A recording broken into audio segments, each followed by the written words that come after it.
ወደ ጌታ ራት ከማያደርሱና ታንኪዩ አባቴ ታንኪዩ አይ ላቭ ዩ ታንኪዩ ጂሰስ የጌታ ራት ለስንት ሰው ነው የተፈቀደው? ኢየሱስን አምኖ ዳግመኛ ከተወለዱ ሰዎች መካከል ለስንት ሰው ነው የተፈቀደው? አቤት ለሁሉም ሰው። ወደ ጌታ ራት የታደመ የተጠራ ስንት ሰው ነው? ሁሉም ክርስቲያን። የጌታ ራትን የመቁረስ መብት ያለው ማን ነው?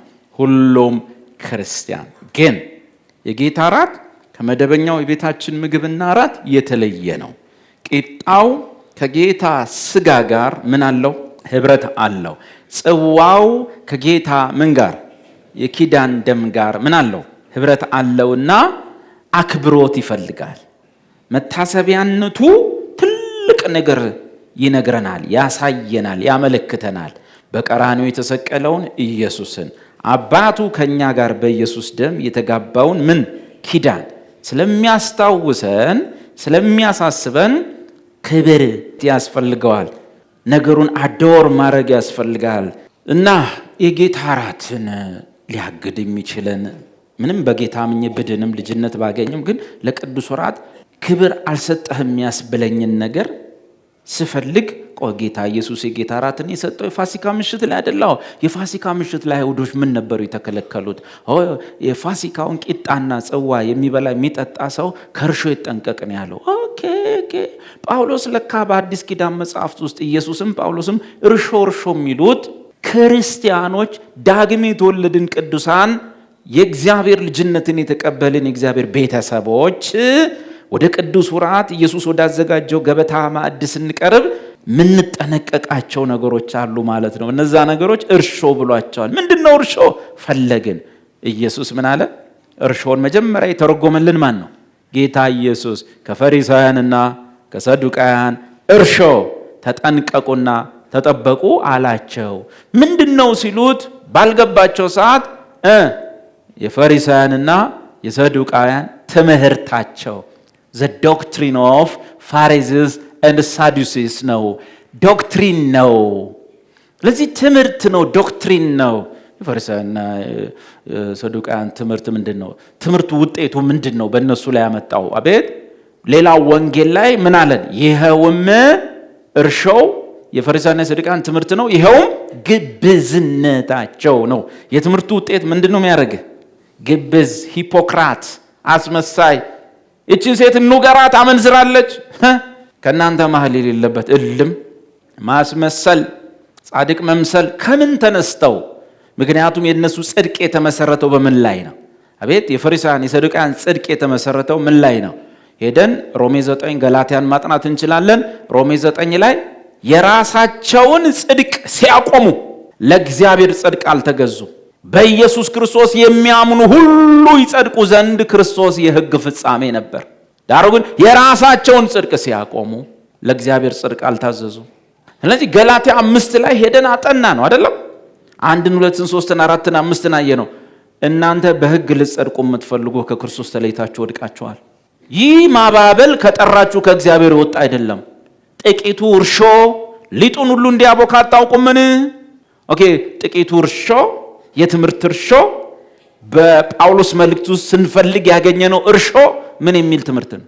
ደህንነት የሚገኘው በእምነትና በጸጋ ብቻ ሳይሆን በመልካም ስራም ጭምር ነው ሰው የሚጸድቀው የሚለው ትምህርት ቸርች ውስጥ ሲገባ የሆነ ሰው ይዞት ልክ የመልካም ስራ ጠበቃ መስሎ የሕግ ጠበቃ መስሎ የበጎ ስራ ጠበቃ መስሎ መሐላችን እንደ ጻድቅ ሊጫወት ሲፈልግ ዝም ካልነው ይህ ሰው ምን ይዞብን መጥቷል?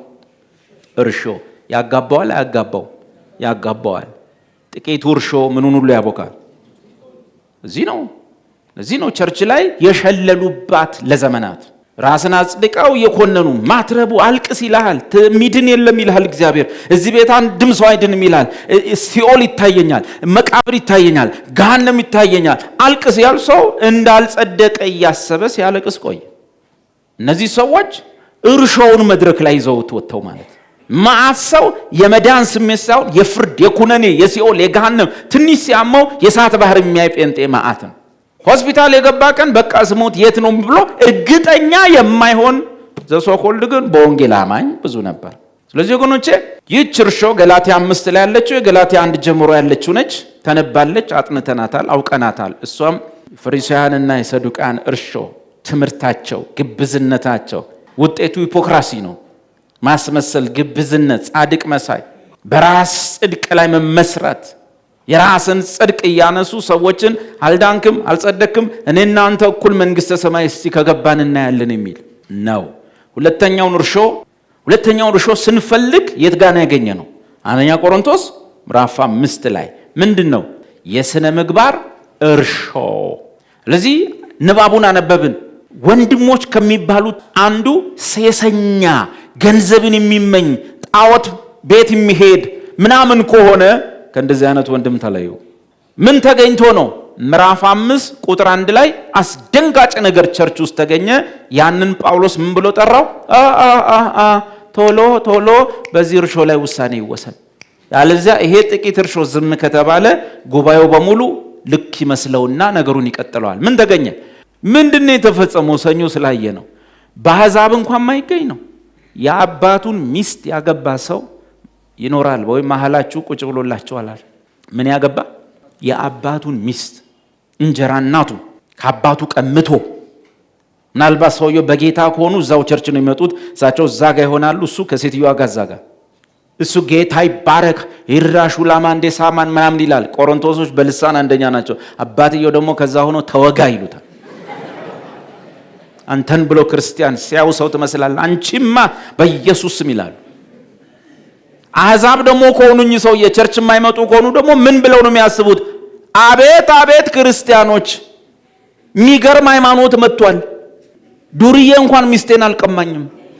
ይሄኛው አዲሱ ሃይማኖት ውስጥ ያሉ ሰዎች የአባታቸውን ሚስት ቀምተው የሚያገቡ ሃይማኖት መጥቷል፣ እረ ጉር ነው ተብሎ ደግሞ በውጭ ይወራል። ጳውሎስ ሰማና ደነገጠ። እናንተም ታቢያችኋል። ልክ እንዲህ ነገር ሲሰሙ የቆሮንቶስ ክርስቲያኖች መደንገጥ ነበረባቸው። ጭራሽ ታቢያዋል። ምናልባት ብዙዎች ከዛ ወንድም ጋር አብረው ሻይ ቡና፣ ምክንያቱም መጨረሻ ላይ የሚጻፈው ጽሑፍ ከእንደዚህ አይነት ወንድም መለየት ነበረባቸው ነው የሚል። አብረውት ናቸው ማለት ነው። አብረው ሻይ ቡና ጠጪ ናቸው ማለት ነው ከዚህ ወንድም ጋር። እናንተም ታቢያችኋል፣ ይልቅስ እንድታዝኑ አይገባችሁምን? ይህን ስራ የሰራው ከመካከላችሁ ምን ይበል? ይወገድ። እዛ ዘጸአት ላይ ያጠናን። እርሾ በቤቱ የሚገኝ ሰው ከእስራኤል ልጆች መካከል ተለይቶ ይውጣ። አስደንጋጭ ነገር ነው ወንድማችን የሰራው። ከመካከላችሁ ይወገድ። በነገራችን ላይ ይሄ ሰውዬ በኋላ ላይ ሴትዮዋን ትቷታል። ሁለተኛ ቆሮንቶስ ላይ ንስሐ የገባ ሰው፣ ንስሐ ገብቶ ተስተካክሎ ጳውሎስ በቃ እናንተ ይቅርታ ካረጋችሁለት እኔም ይቅርታ አድርጌለታለሁ ያለው ወንድም ነው። ጥሩ ነው። ወንድማችን ደንግጧል። እኔ ምንም እንኳ በስጋ ከእናንተ ጋር ባልሆን በመንፈስ ከእናንተ ጋር ነኝ፣ ከእናንተም ጋር እንዳለው ሆኜ ይህን እንደዚህ በሰራው ላይ በጌታችን በኢየሱስ ክርስቶስ ስም አሁን ፈርጄበታለሁ። ጳውሎስ ነው። እናንተና መንፈሴም ከጌታችን ከኢየሱስ ክርስቶስ ኃይል ጋር ተሰብስበን መንፈሱ በጌታ በኢየሱስ ቀን ትድን ዘንድ፣ ምክንያቱም ደህንነትን የተቀበለ ሰው ነው፣ መንፈሱ ድናለች። ያን ቀን ከፍርድ የሚድን ሰው ነው። ግን እንደዚህ ያለው ሰው ለምኑ ጥፋት? ለስጋው ጥፋት ለሰይጣን እንዲሰጥ ፍርዴ ነው። ከአምስቱ ፍርዶች ስንተኛው ፍርድ ነው? ሁለተኛው ፍርድ በአማኝ ምን ላይ? ስጋ ላይ። መንፈሱ በጌታ ቀን ትድን ዘንድ፣ ያው ያን ቀን ሰውየው ከፍርድ ነፃ ስለሆነ፣ አሁን ግን እንደዚህ እንዲዝረከረክ ያደረገው ምኑ ነው? ስጋውን አይደል? ስጋው መጥፋት አለበት፣ መቀጣት አለበት። ለስጋው ጥፋት ለማን እንዲሰጥ? አቤት ለሰይጣን እንዲሰጥ ፍርዴ ነው። ሰይጣን ምን አለው? ልምድ አለው፣ ኤክስፒሪየንስ አለው። የእግዚአብሔርን ቅዱሳን ስጋቸውን ማጎሳቆል ልምድ አለው። ኢዮብን ሲያጎሳቁለው አይተናል፣ ቁስል በቁስል አድርጎ። ለዚህ ኤክስፒሪየንስ ያለው ነው። ወደሱ ሪፈር ተጻፈ። ይሄ ወንድም ተጻፈ ሄዶ እቺ ስጋውን እቺ እንደዚህ ያዝረከረከችው ለሰይጣን ሰተነዋል። ሰይጣን በህይወቱ ላይ አይሰለጥንም፣ በስጋው ላይ ግን ይሰለጥንበታል። እንደፈለገ እንግዲህ ሂሳቡን ይሰጠዋል። መመካታችሁ መልካም አይደለም። ጥቂት እርሾ ሊጡን ሁሉ እንዲያቦካ አታውቁምን? ጳውሎስን ያስደነገጠው ምንድን ነው? ይሄን ነገር ማህበሩ ዝም ካለ ምን ሊሆን ነው?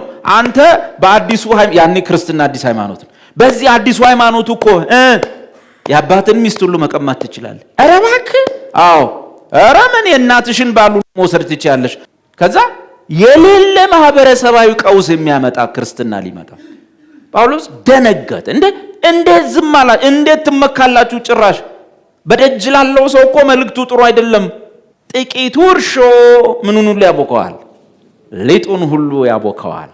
ታዲያ ምን እንሁን? እንግዲህ ያለ እርሾ እንዳላችሁ ያለ ምን እንድንሆን ፈለገው? ያለ እርሾ እንዳላችሁ አዲሱን ሊጥ ትሆኑ ዘንድ ጳውሎስ ምን ሁኑ አለን? አዲስ ምን ሊጥ ሁኑ አለን። አይዟችሁ መጽሐፍ ቅዱስ ውስጥ ሁኑ የተባልነው ነገር ጥሩ ነው። አዲስ ሊጥ መሆን አሪፍ ነገር አይደል? ለዛ ልንከፋ አይገባም። ስምዖን ኩኩ እያለ ሲመጣ ኢየሱስ አየውና ስም ከዛሬ ጀምሮ ድንጋይ ነው አለው። እውነት ውሸት? ድንጋይ ነው ስም አለው። ኬፋ ማለት ድንጋይ፣ ከዛሬ ጀምሮ ኬፋ ነህ። ኬፋ ማለት ያው ድንጋይ ማለት። ምናልባት አንደኛ ክፍል አንተ ድንጋይ ብሎ የኮረኮመው ሰው ሊኖር ይችላል። ኢየሱስ ግን ድንጋይ ሲል አሪፍ ነው። እውነት ውሸት? ጴጥሮስ አልከፋው።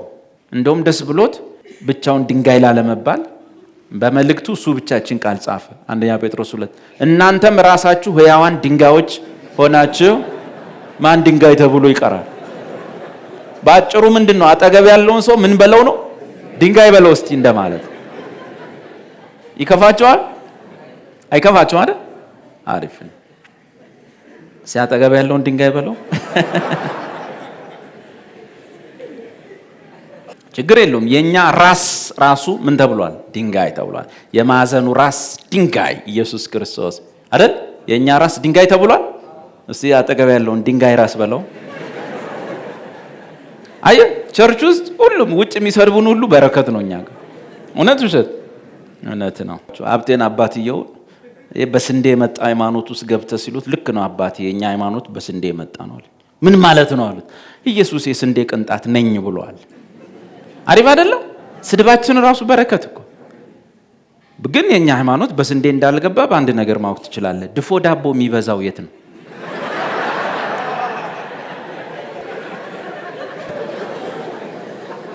እሺ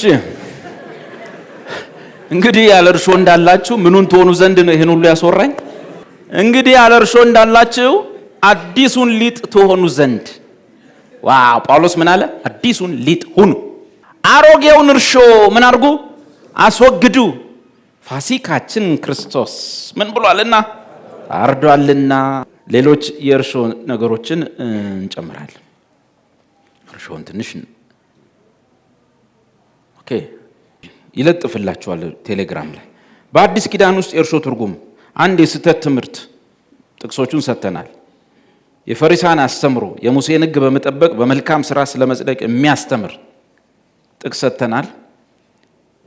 የሰዱቃውያን ትምህርት ትንሣኤ ሙታን የለም፣ መንፈስ ቅዱስ የሚባል የለም፣ መላእክት የሉም የሚለው ትምህርት ቅድም የስህተት ትምህርት ላይ ጠቅሰናል። የስነ ምግባር ኃጢአት ያም የተገለጠ ኃጢአትን የሚያሳይ ሁሉም ክርስቲያን ድካም ሊኖረው ይችላል። ወደ ጌታ እራት የሚቀርቡ ሰዎች 100 ሰዎች ቢሆን ከመሃላቸው ምንም ስቶ የማያውቀው ስንቱ ይሆናል? በግምት 60 አለ። እግዚአብሔር በጣም ፐርፌክት ነው አይደል? እሱ ፊት መላእክት እንኳን ንጹሃን ሊሆኑ አይችሉም። አይኒ ስታን፣ ምላስ፣ ጆሮ፣ ሐሳብ ሁሉን ልዝጋ ብትል እግዚአብሔር ሆይ በጥበብ ዚፕ አፌን ዝጋው። እግዚአብሔር አይኔ እንዳለ ስትል ውስጠኛው ያያል፣ ይሰማል፣ አይሰማም፣ ይለፈልፋል፣ አይለፈልፍም። ይሄን ዘግተ ያወራል፣ አያወራ። ኧረ በስመ አብ ይሁንና ይሄ የተገለጠው እንደ ቅድሙ አይነት ወንድማችን አስደንጋጭ ሩ የሚነጋገርበት ምን እየሆነ ነው ሰውየው የሚያስብል ነገር ሲሆን ቢቻል ወንድማችን ራሱን ከርሾ እስኪያጸዳ ወደ ጌታ እራት ባይቀርብ፣ አለዚያ ደግሞ ከነዛ ጣጣው ቢመጣ ደግሞ እኛ አንድ ጊዜ እናናግርሃለን ብለን ወደ ጎን እንወስደዋለን። እኛም ተራችን ከደረሰ ወደ ጎን ወስዳችሁ ትመክሩናላችሁ። ሁሉም ሰው ችግር አለበት፣ ጉድለት ይኖራል። ለዛ ወንድም ጥቅም ስንል ግን እንመክረዋለን። ስለዚህ የስነ ምግባር ኃጢአት ወይም የተገለጠን ኃጢአት የሚያሳይ ነው። ቆሮንቶስ 5 ያ ወንድም ቆሮንቶስ 11 ላይ ከመካከላችሁ አንዳንዶች የተጎዱት በዚህ ምክንያት ነው ይላል። ሶስተኛው ግብዝነት ነው፣ ያው ቀደም ብለናል። አራተኛው የሄሮድስ እርሾ የተባለው ነው። እሱ ደግሞ ዓለማዊነትና የፖለቲካን አሰራር ወደ ቤተ ክርስቲያን የማምጣት አደጋ ነው። ማርቆስ 8 ላይ እናነበው። የሄሮድስ እርሾ። ሄሮድስ ምንድን ነው? የሃይማኖት መሪ ነው። ፈሪሳውያን ሰዱቃውያን የሃይማኖት መሪዎች ናቸው። ሄሮድስ የሃይማኖት ነው የፖለቲካ የቤተ መንግስቱ ወገን ነው አይደል? እርሱም ተጠንቀቁ ከፈሪሳውያንና ከሄሮድስ እርሾ ተጠበቁ ብሎ አዘዛቸው። ዓለማዊነትና ፖለቲካ ነው። በሄሮድስ ቤተ መንግስት ውስጥ ያለው ዳንስ ነው። በሄሮድስ ቤተ መንግስት ውስጥ ያለው ለዳንስና ለሙዚቃ የመጥምቁ ዮሐንስን አንገት ማስቆረጥ ነው። በሄሮድስ ቤተ መንግስት ውስጥ ሌላ ምን አለ? ለኃጢአትና ለዓለም ሲባል ጻድቁን መግደል ነው። ዓለማዊነት ነው። ዳንኪራ ነው። ሃፒ በርዝደይ ነው። በልደቱ ቀን ነው የጻድቁን አንገት የሚቆርጡት ወዘተ። እና ፖለቲክስ ዋናው ነገር እሱ ነው። የሮም መንግስት ተወካይ ሄሮድስ ምንድን ነው? ሄሮድስ የሮም መንግስት ንጉስ ነው እንዴ? ሄሮድስ ነው አይደለም? ቄሳር ነው አይደል? የሮም መንግስት ዋናው ዘ ኪንግ ኦፍ ኪንግስ ቄሳሩን ግን በየአገሩ የመደባቸው ሹማምን ሲኖሩ በይሁዳ ምድር ላይ ደግሞ የመደባቸው ሰዎች ስማቸው ሌላ ይሆንና ሄሮድስ አግሪጳ፣ ሄሮድስ ከሌ፣ ሄሮድስ እንደዚህ ይባላል። አጼ እንደማለት ነው፣ ወይም ገዢ ወይም አስተዳዳሪ። ስለዚህ ሄሮድሶች ስራቸው ምንድን ነው? ሄሮድስ በእግዚአብሔር ህዝብ ላይ በእስራኤል ህዝብ ላይ የቄሳሩን ፖለቲካ የቄሳሩን ሐሳብ በህዝቡ ላይ የሚጭን ሰው ነው። ቤተ ክርስቲያን ስንት ንጉስ አላት? አንድ ንጉስ ነው ያላት። ማን ነው ስሙ? ክርስቶስ ነው። ቤተ ክርስቲያን ስንት ራስ አላት? አንድ ብቻ ራስ አላት። ማን ነው እሱ? ኢየሱስ ክርስቶስ ነው። ቤተ ክርስቲያን መመሪያን፣ ትእዛዝን፣ መንፈሳዊ የሆኑ ስርዓቶችን፣ ወጎችን፣ ትእዛዞችን፣ አሰራሮችን፣ ትምህርቶችን ከማን ብቻና ብቻ ትቀበላለች? ራስ ከሆነው ከርሱ በጅማት ወይም በመንፈስ ቅዱስ አማካይነት አይደል የሚለው። እያንዳንዱ ብልት ወዴት እንዲያድግ? ወደ ክልሉ እንዲያድግ፣ ወደ ጎጡ እንዲያድግ። ወዴት እንዲያድግ? ራስ ወደ ሆነው ወደ እርሱ እንዲያድግ፣ ወደ እርሱ እንዲያድግ። ስለዚህ ቸርች ወደ ክርስቶስ ለማደግ ምን ሰለጥንባት ቦታ እንጂ ወደ ሰፈር ለማደግ የምንለማመድባት ቦታ አይደለች። ሰውን ኢየሱስ የሞተለትን ሰው በሰውነቱ የማያዩ ሰዎች መሰብሰቢያ አይደለችም። እያንዳንዱ ሰው እንኳን እዚህ ጎረቤት አጠገቤ የተወለደው የአንተ አይነት መልክና ከለር ጸጉርና ቀለም ያለው ቀርቶ ኢየሱስ ለሞንጎሊያ፣ ለቶጎ፣ ለነጩ፣ ለጥቁሩ፣ ለፈረንጁ ሁሉ የሞተ ጌታን ሰውን ማን በሚያው ብቻ እናያለን ቸርች ውስጥ። አቤት ጳውሎስ እንዳለ በስጋ እንደሆነ ማንንም አላውቅም። ኢየሱስ በደሙ ለክርስቲያኖች ካመጣው መዋጀትና ቤዛነት ውስጥ አንዱ ታርደሃልና በደምህም አየ ሰዎች በታጋዮች ደም ነፃ ወጥተናል ነው የሚሉ። እኛ ግን ምንለው ኢየሱስን ብቻ። በየትኛውም ታጋይ ደም እኔ ነፃ አልወጣሁ፣ በኢየሱስ ደም ነው ነፃ ያወጣሁ። ለኔ የሞተ ታጋይ እስካሁን አላውቅም። ለኔ የሞተው ታጋይ የእግዚአብሔር ልጅ ብቻ ነው። ኢየሱስ ታርዶ ግን እንዲሆናል። ታርደሃልና በደምህም ከነገድ ሁሉ፣ ከቋንቋ ሁሉ፣ ከህዝብ ሁሉ፣ ከወገን ሁሉ ሰዎችን ገዝተ ዋሽተ ነፃ አውጥተ ምንና ምን አረካቸው? ለአምላክ ነገስታትና ካህናት እንዲሆኑ አደረካቸው። መጽሐፍ እንደሚናገር ደሙን ቀቡ፣ ደሙን ግን መሬቱ ላይ እንዳትቀባ። ጉበኑን ቀባ፣ መቃኖቹን ቀባ፣ ሁለቱን መቃን አንዱን ጉበን ቀባ። ወለሉ ላይ መቀባት አይቻልም፣ ደሙን መርገጥ እንዳይመጣ። ኢየሱስ እዚህ ያለነውን ሰዎች ሁሉ ስንት ብሎ ጠራን?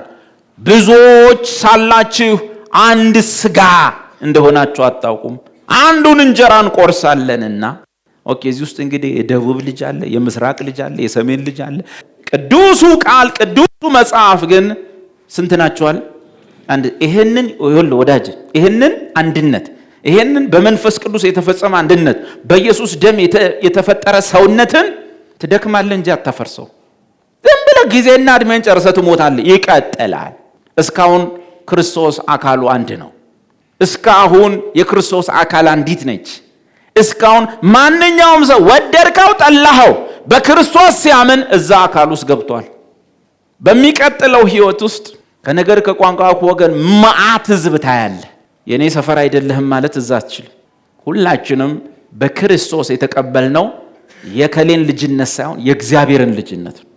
ሁላችን የተሰጠን ስልጣን የእግዚአብሔር ልጆች ተብለን ልንጠራ ነው እንጂ የተባለ በየሰፈር አይደለም። ዝም ብለህ አትጣላ፣ አትባላ። እግዚአብሔር ከዚህ ነፃ አውጥቷል። ያኮረፈ መሄድ ይችላል። ውጡ። በኢየሱስ ደም ላይ ቆመህ ከኔ ጋር ምን ሰራለህ? ኢየሱስ ነው ነፃ ያወጣን። የታረደው እውነተኛ ታዳጊ የእግዚአብሔር ልጅ ኢየሱስ ነው። ምን አተረፍን? በዛሬ ከ50 ዓመት ጀምሮ ተላለቀ ህዝብ፣ ተጋደለ ህዝብ፣ እስከ አስመራ ሄዶ አለቀ። የድሃ ልጅ በዛ በዚህ አለቀ። እሺ ምንድነው እዚህ ቤት ያተረፍነው? ኢየሱስ ይሄንን ጸብ ለማጥፋት ነው ወደዚህ ምድር የመጣው። ይጣላል። አንዱ ይመጣና ሊገዳደሉ ደርሶ በምንድነው የተጣላችሁት? ይሄን ነገር ይሄ ሰውዬ ቀልቀሎ ነው አለ፣ ግን ስልቻ ነው። ያኛው ኧረ ቀልቀሎ ነው ስልቻ ነው፣ ተው ቀልቀሎ ነው ስልቻ ነው። ይመጣል። ምን አላችሁ? ስልቻ ነው አለ። ሁለታችሁም ይሄ አቅማዳ ነው። አቅማዳ አይደለም ስልቻ ነው፣ ቀልቀሎ ነው። አቅማዳ ብፍ ብፍ ብፍ። አብዛኛው ጸብ ይሄ። እቃው ግን ስንት ነው? አንድ ነው። አንተም በቋንቋህ ጥራው፣ እኔም በቋንቋ ይጠራዋለሁ። እኔ የሚገርማችሁ ነገር እሞክራለሁ፣ እታገላለሁ። መዝሙር ጽፌ ያጠናለሁ። ከ10 ምናምን በላይ የኦሮምኛ መዝሙሮች ከነትርጉማቸው ጽፌ አጥንቻለሁ። ስዘምር እንደውም ብዙ ኦሮሞዎች አይዘምሩም፣ እንደውም እንደኔ አይችሉም። ስለዚህ እያንዳንዴ ምን እንዲና እንዲሆነ ለሶስት ይከፈላል ማጥናት። ኦሮሞዎቹ አማርኛ እየዘመሩ ነው አይደለም? እዚህ ያላችሁ ኦሮሞዎች ከኛ ጋር አማርኛ አልዘመራችሁ? ዘምረዋል አልዘመሩ? እኮ ዘምር፣ አንድ ነህ። ልክ እንዲሁ ሌላህም ጽፋ አጥና። እኔ 10 ምናምን የው መዝሙር ደብተሬ ላይ አለ። አሁን በዘምር ራሱ ብዙዎቻችሁ አስችሉም፣ ዝም ብላችሁ የምታዩት የሚገርም መዝሙር። ነቃበል። እየተረዳችሁ ነው? በጣም ቅንና ጭንቅላታችን ሰፊ ከሆነ እኮ ቀላል ነው። ቤተ ክርስቲያኒቱ የማነች? የክርስቶስ ነች። ስለዚህ አጥና፣ ጻፍ። ቁቤውን የማትችል ከሆነ እንደኔ በሳባ ፊደል ትጽፈውና መዝሙሩን ባጠገቡ ደግሞ የአማርኛውን ትርጉም ስዘምር ምን እንደሚል እየገባህ መዘመር አለብህ። ሙሉን መዝሙሮችን ስዘምር በኦሮምኛ ከነ ትርጉማቸው አውቀዋለሁ፣ ከነ ስሜታቸው አውቀዋለሁ። አብረን መዘመር መቻል አለብን። ተነጣጥለ እዛ ጋር አይ እኛ በእንትን ብቻ ነው፣ እዚህ ጋር እኛ የአማርኛ ነን፣ እዚያ አያገባንም። እንዴ ያገባሃል፣ መዘመር አለብን። በተቻለ መጠን ውጭ ላለው ሰው እኛ ስንት መሆናችንን ማሳየት ነው። አንድ መሆንን አሳይ፣ ፈውስ እንሁን። አሁን ደግሞ እየፈለኩ ነው። በደቡብኛ አንድ ብሔረሰብ አለ። እሱን መዝሙሩን ስጡኝ ብዬ እየፈለኩ ነው። 1 2 3 መዝሙሮች አግኛለሁ። ልጽፍ ስል ግን እንትኑ ፊደሉ ምን እንደሚላል፣ ስለዚህ እዛው ቋንቋው የሚናገሩ ሰዎች ጽፈው ይሰጡኛል ማለት ነው። ከዛ በኋላ ዘምራለሁ። እሷን ወደዚች አካባቢ ሲሄድ እንደሆነ ነገር እንኳን ቢመጣ እሷን ዘምረህ ታመልጣለህ። ገብቶሃል? ይሰማል? ሞኛቱን በዚህ ስትሄድ ደቡብ ነው ያለው፣ በዚህና በዚህ አጥና።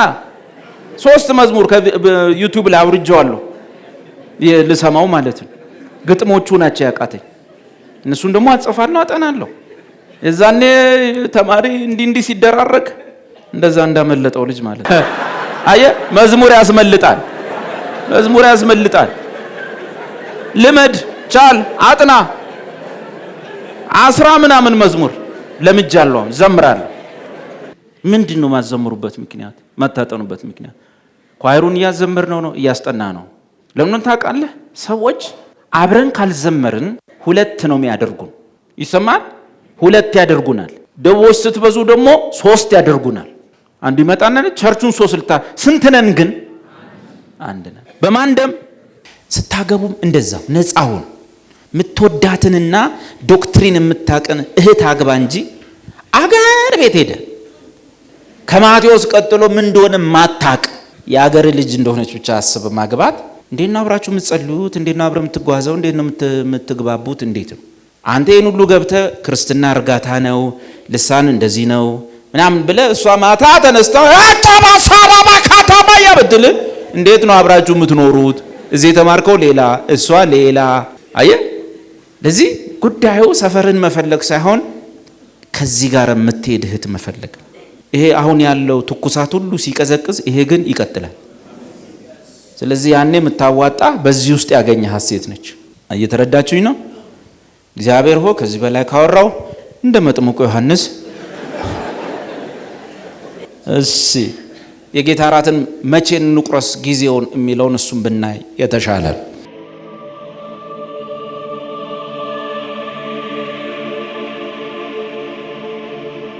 መቼ ነው የጌታ እራትን ብንቆርስ ጥሩ?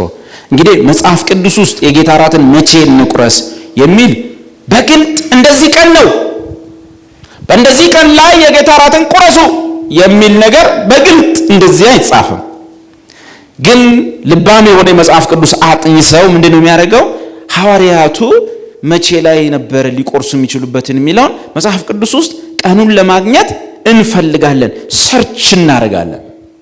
ስናደርግ በአብዛኛው ወደ ሆነ ቀን ላይ ይጠቁመናል መጽሐፍ ቅዱሱ። በፊትም አንስተናል። እንደምታውቁት ጌታችን ኢየሱስ ከሞተ 3 ቀንና 3 ሌሊት በምድር ልብ ውስጥ ካደረ በኋላ ከሙታን ሲነሳ ሰንበት አልቆ ነበር። ስለዚህ ኢየሱስ ለሐዋርያቱ የተገለጠውና ሰላም ለእናንተ ይሁን ያለው መቼ ነው ስንል በሳምንቱ የመጀመሪያው ቀን ላይ ነበር፣ ሲነጋ። የሳምንቱ የመጀመሪያው ቀን ሲነጋ። ያው የአይሁድን አቆጣጠር ትንሽ ላውራ። አይሁዶች አዲሱን ቀን የሚጀምሩት መቼ? ለምሳሌ በእኛ ዛሬ ምንድን ቀን ነው? እሑድ ነው አይደል? ሰኞ በአይሁዶች የሚገባው መቼ? ሰኞ። በእኛማ ነገ ሲነጋ አይደል? በፈረንጅ ደግሞ ሌሊት ነው። ሌሊት 6 ሰዓት ሲያልቅ ሰኞ ይገባል። በአይሁድ ግን መቼ? እስካሁን የሚጠቀሙት የዘፍጥረቱን ሌሊትም ሆነ ቀንም ሆነ አንድ ቀን፣ ሌሊትም ሆነ ቀንም ሆነ አንድ ቀን የሚለው ነው አይደል? ስለዚህ ለምሳሌ ልክ ቅድም ጀንበር ስትጠልቅ በአይሁድ ምን ገብቷል? ሰኞ ገብቷል። መቼ? ቅድም 12 ሰዓት ላይ ጀንበሯ ስትጠልቅ ሰኞ ገባ። ይሄ ሌሊትና የሚቀጥለው ቀኑ በሙሉ ምን ይባላል? ሰኞ ይባላል። ልክ ነገ ቀን ጀንበሯ ስትጠልቅ 12 ሰዓት ስትጠልቅ ምን ይገባል? ማክሰኞ ይገባል። ስለዚህ ጌታችን ኢየሱስ ቅዳሜ ሰንበት እንዳለቀ፣ ሰንበቱ እንዳለቀ፣ የአይሁድ ሰንበት ቅዳሜ እንዳለቀች የምታልቀው መቼ ነው ማለት ነው? አቤት ቅዳሜ ስንት ሰዓት ላይ? 12 ሰዓት ጀንበሯ ስትጠልቅ ምን ያልቃል? ሰንበት ቅዳሜ ያልቃል። ሌሊቱ በሙሉ ምንድን ነው የሚጀምረው? የሳምንቱ የመጀመሪያው ቀን ምን በእኛ ምን እሁድ ይገባል። ልክ ቅዳሜ 12 ሰዓት ጀምሮ ጀንበር ከጠለቀች ጀምሮ ፍሮም ሰንሴት ቱ ሰንሴት ነው፣ ከፀሐይ መጥለቂያ እስከ ፀሐይ መጥለቂያ። ልክ ቅዳሜ 12 ሰዓት ላይ ጀንበሪቱ ጥልቅ ስትል ምን ይጀምራል? እሁድ ወይም የሳምንቱ መጀመሪያ። ስለዚህ ኢየሱስ ከሙታን የተነሳው መቼ ነው ሲባል በሳምንቱ የመጀመሪያ በምሽቱ በዛ በነበረው ሌሊት በሆነኛው ሰዓት ላይ ጌታችን ከሙታን ተነሳ። ምን ከገባ በኋላ? የሳምንቱ የመጀመሪያው ቀን ሌሊቱ ውስጥ ጌታችን ተነሳ ከሙታን። አሁን የጌታ ደቀ መዛሙርት ወይም ደግሞ እህቶቻችን የመጡት መቼ ነው? የሳምንቱ የመጀመሪያው ቀን ምን ሲል? ሲነጋ በማለዳ። እነ ማርያም ሴቶቹ መጡ ወደ ኢየሱስ መቃብር ሊቀቡት ሽቶ። ኦልሬዲ እሱ ከዛ በፊት በነበረው የሳምንቱ መጀመሪያ ሌሊት ውስጥ በአንደኛው በሆነኛው ሰዓት ላይ ምን ሆኗል? አቤት ከሙታን ጌታችን ተነስቷል። በዚያ ከሙታን በተነሳበት ጊዜ ላይ ነው እንግዲህ ወታደሮቹ እየሮጡ ወደ ሰፈር የገቡት። አረ ተነስቷል፣ ጉድ ሆነናል፣ አካባቢው ተናወጠ፣ እንደዚህ ሆነ ምናምን ብለው የተናገሩት። ገንዘብ ሰጥተዋቸው በሉ ይህን እንዳትናገሩ፣ ጲላጦስ የሰማ እንደሆነ ይጨርሰናል፣ ይኸው ያስገደላችሁኝ ንጹሕ ሰውዬ ከሙታን ተነስቷል፣ እናንተን ነው መጨረስ ነው የሚለን። ስለዚህ ለሕዝቡ ሄዳችሁ ተናገሩ፣ እኛ ተኝተን ማን እንደወሰደው አናቅም፣ የራሱ ደቀ መዛሙርት ወስደውት እንደሆነ አናቅም፣ ግን የለም ብቻ መቃብር ውስጥ በሉና አውሩ ብለው አስዋሿቸው፣ ገንዘብ ሰጥተው ለወታደሮች። እነሆ ጌታችን በአይሁድ ቆጠራ የሳምንቱ መጀመሪያ ሌሊት ላይ ተነስቷል። የሳምንቱ የመጀመሪያው ቀን ሲነጋ ማለዳ ላይ መጡ ሴቶቹ። ኢየሱስ እንደተነሳ ሄደሽ ለወንድሞቼ ንገሪ አለ። ቀጥሎ ደግሞ ሁሉም በተሰበሰቡበት መጣና ምን አላቸው? ሰላም ለእናንተ ይሁን አለ። ማንን ጨምሮ? ያው ማንም ከመሃላቸው ነፍስ ያለው የለም። 10ሩ ጥለውት ሮጠዋል። አንደኛው ደግሞ 11ኛው የካደው ነው 3 ያኛው ከመጀመሪያም ሌባ የነበረው ጠፍቷል። እሱ አማኝ ስላልነበር ከመጀመሪያም ሌባ ነበር ነው የሚለው። ኢየሱስ የእግዚአብሔር ልጅ መሆኑን አምኖ የተቀበለ ሰው አይደለም። ሂሳብ አስልቶ የመጣ ሰው ነው፣ ሂሳቡን አግኝቷል።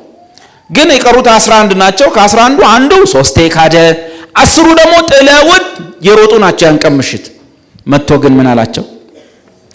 ከ3 ቀን በኋላ ትዝብት ነው ትርፉ፣ እኔስ ተነሳሁ አለ አላለ? ምንድን ነው ያላቸው? ሰላም ለእናንተ ይሁን። ምን ማለት ነው? ኃጢአታችሁን በሙሉ የባለፈው የዛሬ መጣውን ሁሉ መስቀል ላይ ጨርሸዋል። ኃጢአታችሁን ሁሉ ማለት የጴጥሮስንም ክደት የእነሱንም ሩጫ ጭምር፣ ሽምጠጣ ጭምር፣ ፍርሃት ጭምር፣ ይህን በሙሉ መስቀል ላይ ጨርሸዋል። ትንሣኤው የምን ማወጃ ነው? አቤት! ኃጢአትህን ማስታወሻ ነው፣ ጽድቅህን ማረጋገጫ፣ እኛን ስለ ማጽደቅ የተነሳው። ስለዚህ ውጤቱ ምንድን ነው የሚሆነው? ሰላም ለእናንተ ይሁን። ፔስ ምን ማለት ነው? ከ5ቱ ቁርባኖች የሰላም ቁርባን በእግዚአብሔር ፊት የመጽደቃችን ዋስትና የሰላም ቁርባን። ከእግዚአብሔር ጋር ምን አለን? ሰላም አለን። ሲኦል፣ ገሃነም፣ ጦሮጦስ፣ ሞት፣ ኃይሉ፣ መውጊያው ምን ሆኗል? ተወግደዋል፣ ደነናል።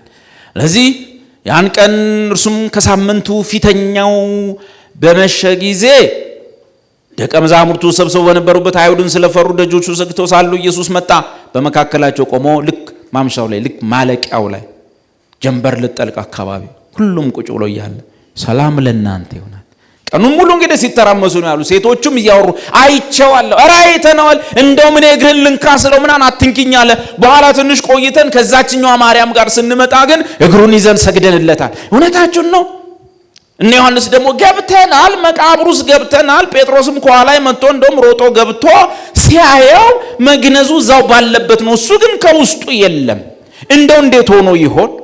አይተሽዋል ግን ባንሽ እንዴ ረቡኒ ብየው እሱ ማርያም ብሎኝ በስምሻው እየተባለ ጴጥሮስ ግን ገብታል ወደ ውስጥ እንዴ ገብታ ሄዳችሁ ማለት ትችላላችሁ። እጄ ገብቻየው ጨርቁ አልተበታተነም፣ ሁሉም ባለበት የግርጌ በግርጌ ጭንቅላቱ ላይ ተጠመጠመውም ጥምጥም ሲገንዙት እዛው ባለበት ደረማምሶ አልወጣም። ደረማምሶ ወጣ ማለት አልሞተም ነበር ማለት። ትንሣኤ ከሆነ ግን ሁሉም ባለበት አንተ ከመሃሉ ነው የምትወጣው። ልክ ዛሬ ትንሣኤ አካል ብንለብስ የለበስከው ቦላሌ ቁምጣ ምናምን ሁሉ እዚሁ ቀርና አንተ የለህ እንጂ አውልቀህ አትሄድም። አውልቀህ ቆሽ መነጠቅ ነው እያልክ አትፈታም፣ ከውስጡ የለህም። ስለዚህ ባለበት በዚያው እዛው ባለበት ተነስቷል ማለት ነው፣ ተነስቷል ማለት ነው እያሉ እንዲሁ እንደተራመሱ ሊመስል ልክ ወደ ጀንበር መጥለቂያዋ ላይ ሳምንት የመጀመሪያው ቀን ላይ ምሽቱ ላይ ኢየሱስ መጥቶ ሰላም ለእናንተ ይሆናል። ኢየሱስ ሆይ እናመሰግንሃለን። እግዚአብሔር ሆይ ኢየሱስን ከሙታን ስላስነሳኸው እናከብርሃለን፣ እናመሰግንሃለን። ታንኪዩ የኢየሱስ አባት፣ ልጅን ከሙታን ያስነሳ የክብር አባት እናመሰግንሃለን። ታንኪዩ። ከሳምንቱ በፊተኛው ቀን በመሸ ጊዜ ሰላም፣ አይሁድን ስለፈሩ ደጆቹ ተዘግተው ሳሉ ኢየሱስ መጣ፣ በመካከላቸው ቆሞ ሰላም ለእናንተ ይሁን አላቸው። እችን ቀን እንያዛል። የሳምንቷ የመጀመሪያ ቀን ክርስቲያኖች ከተለመደ ውጭ፣ ከአይሁድ ቅዳሜ ውጭ፣ ከአይሁድ ሰንበት ውጭ ባልተለመደ ሁኔታ ከሙታን የተነሳውን ኢየሱስን ያዩበት፣ ሰላም ለእናንተ ይሁን ተብሎ የሞቱና የትንሣኤ ውጤት የታወጀባት ቀን በመጽሐፍ ቅዱስ ውስጥ ምን ተብላለች? የሳምንቱ ፊተኛው ቀን። አገኘ ነው ጥሩ። ከዚህ በኋላ ደቀ መዛሙርቱ በመጽሐፍ ቅዱስ ውስጥ ያው አይሁድ ስለሆኑ በአይሁድ ልማድ ቅዳሜ ቀን ምኩራብ ቢሄዱም ምኩራብ እንደገቡ ብናነብም የቅዱሳንን ህብረት ወይም የቅዱሱን እራት ስርዓት ግን ቅዳሜ ቀን እንዳደረጉ መጽሐፍ ቅዱስ አይነግረንም። ምንም አይሁዳዊ ቢሆኑ ቅዳሜ ሰንበት እንደሆነ እናውቃለን። ወይም በመጽሐፍ ቅዱስ ውስጥ ሰንበት የነበረው ቀን ቅዳሜ እንደነበር እናውቃለን። ዛሬ ቅዳሜም እሁድም ሰንበት አይደሉም። ቅዳሜም እሁድም መሲሁ ሲመጣ ሰንበት መሆን አይችሉም። ስለዚህ ቅዳሜ የአይሁድ ሰንበት፣ የመጽሐፍ ቅዱሱ ሰንበት አዎ ቅዳሜ ነበረች። በአዲስ ኪዳን ግን የቀን ሰንበት የለውም።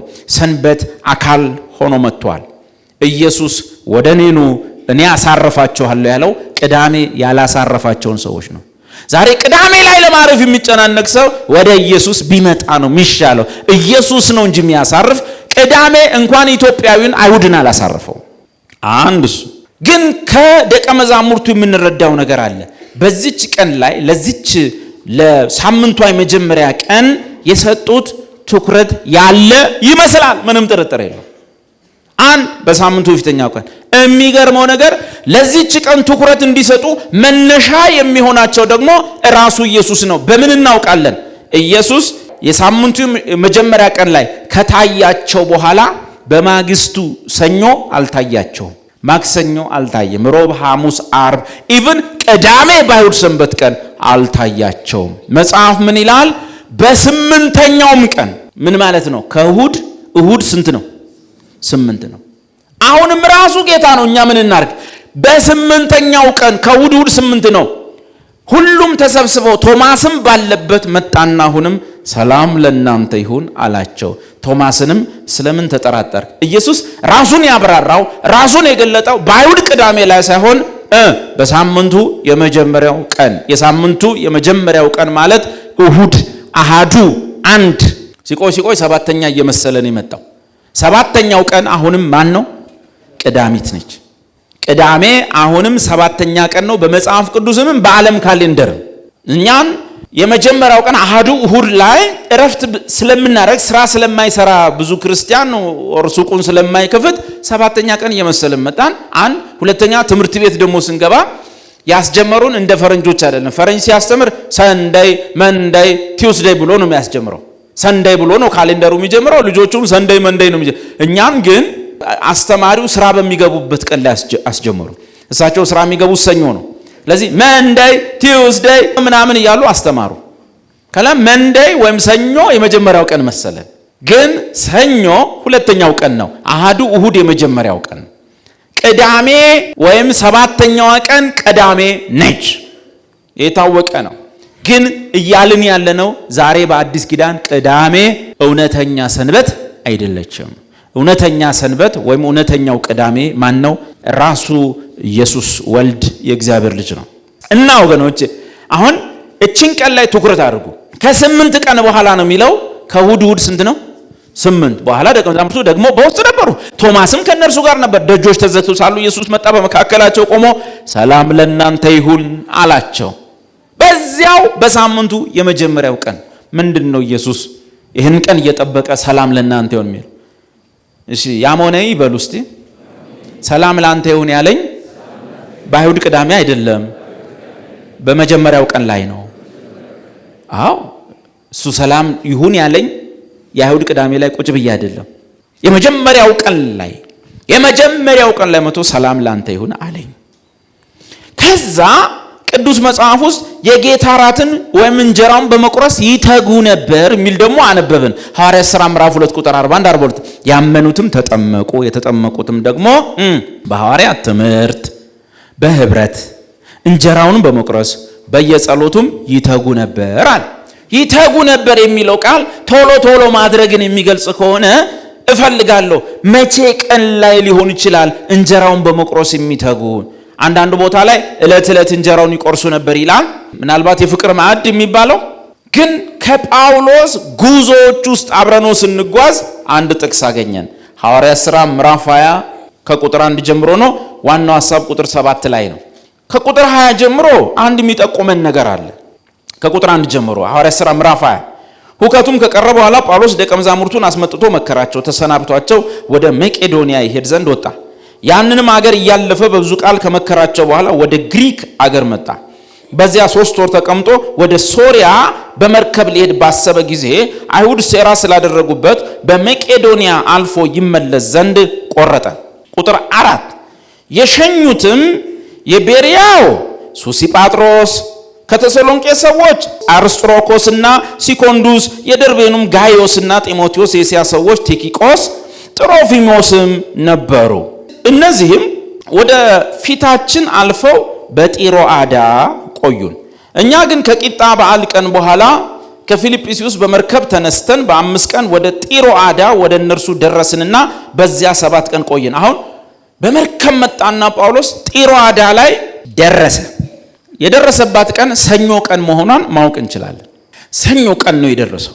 በዚያ ስንት ቀን ተቀመጥን? 7 ቀን። ከሰኞ እስከ ስንት ነው 7 የሚሞላው?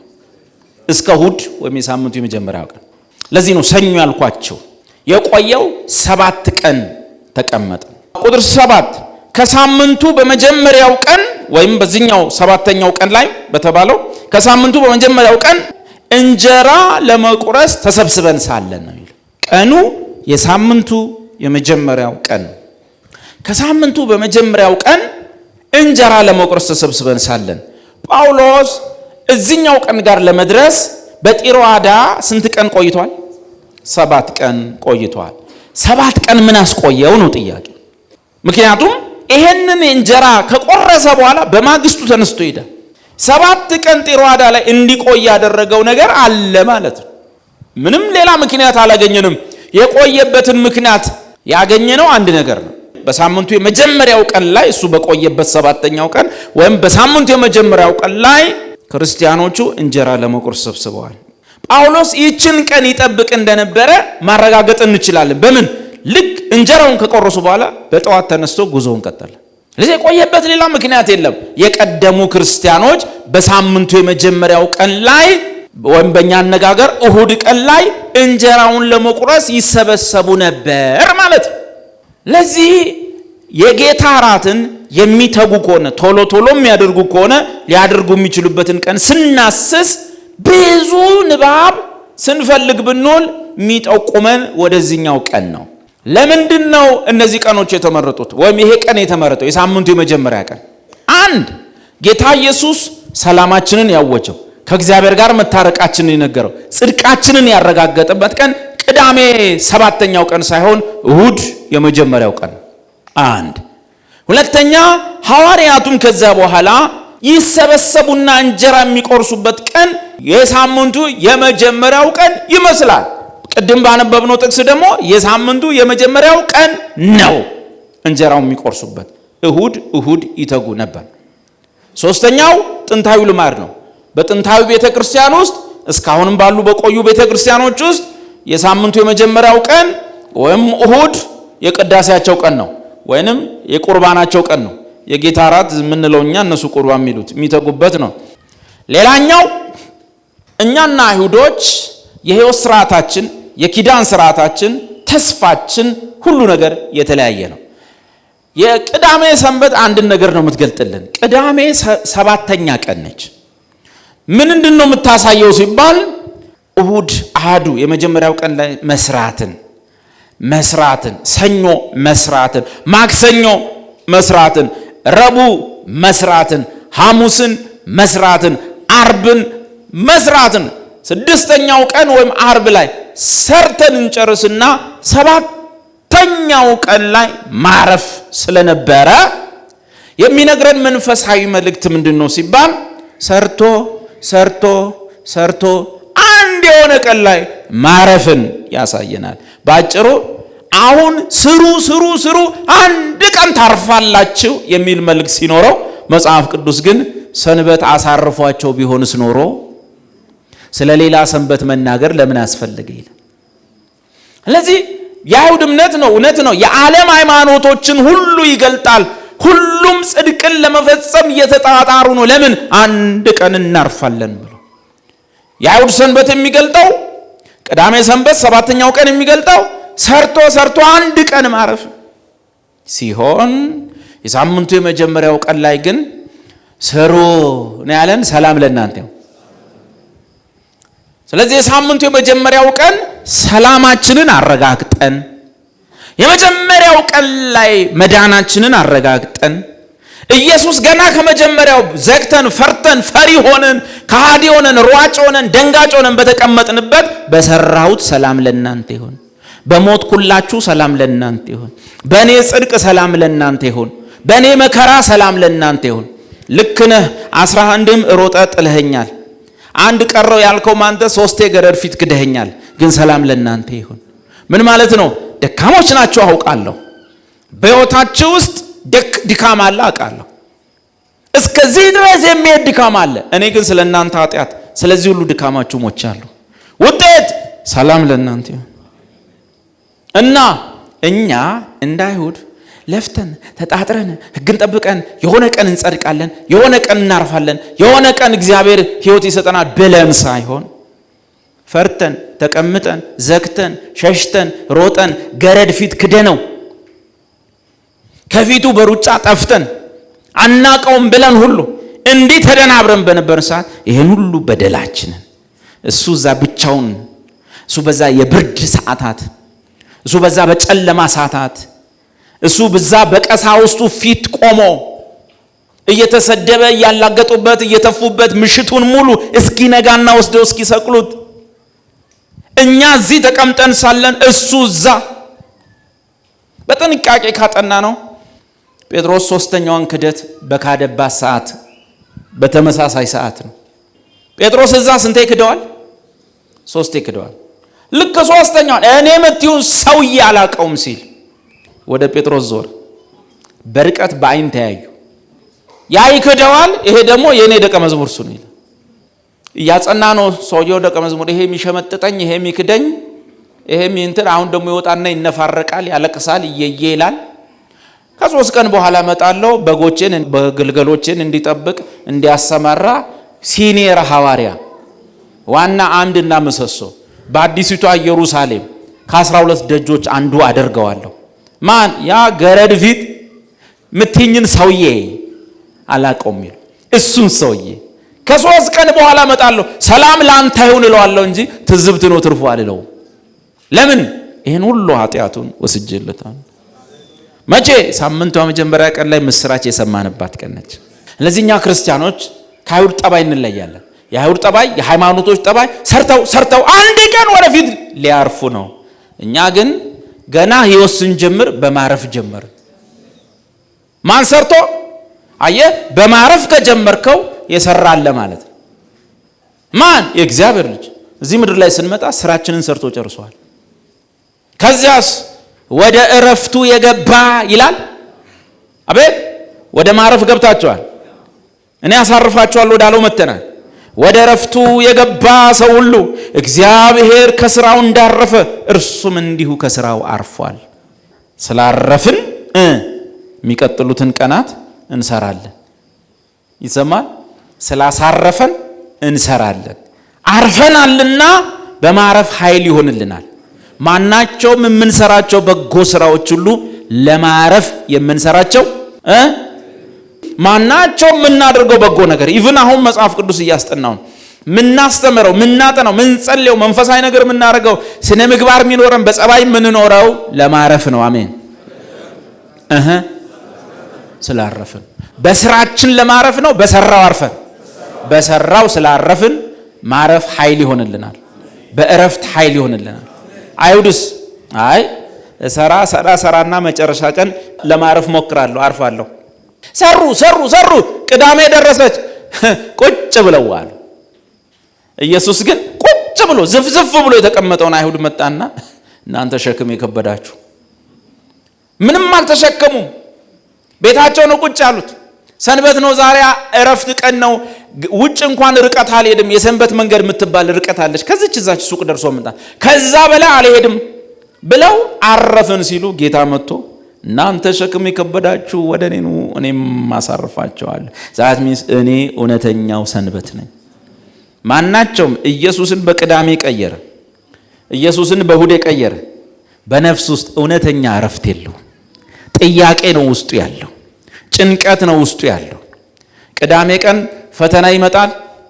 ሰንበት ነው አልፈተንም ትላለህ፣ ውስጥህ ግን እናቀዋል።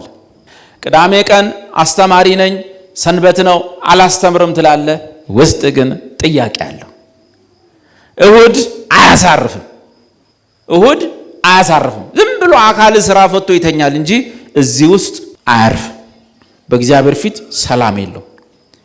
ለዚህ ነው ሰው እሁድ ሰንበት ነው ብሎ ያስብና እሁድ ቀን ይቀጣጠራል። ምን ሊያደርግ? ሊጠጣ፣ ሊሰክር።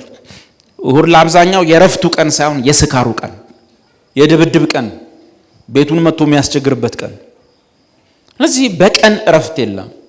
ሰንበታችን ኢየሱስ ነው።